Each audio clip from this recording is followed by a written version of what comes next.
Comedy के superstar हैं। अब इनका नाम बालक बा लेकिन बाहर जेकर लक्ष्य आगे बढ़िया उ लइका कहले बा कोनो लड़की से चढ़ल बाजा बानी गोरी मार के राखा ताला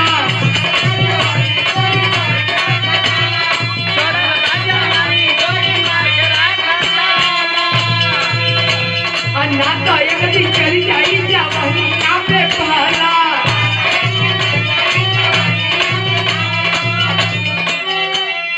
चली जाई कमरिया पे पहला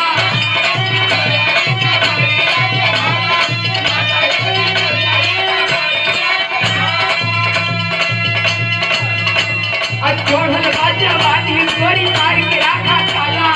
ना तो एक दिन चली जाई कमरिया पे पहला। लड़कियां कहे सुना जे करे आगे पीछे भी स्टाफ घूमत होगा ओकरे कमर पे कैसे भाला चली दिमाग ठिकाने कहीं के रहा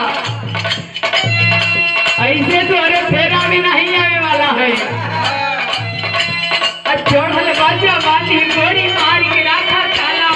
ना तो एक दिन चल जाई कमरिया पे पहला। लड़कियां कहे फेरा में न थोड़ा बाबू राह बचाई के फेरा में न थोड़ा बाबू राह बचाई के नो तो गुंडा मर गई न झुलनिया तो दबाई के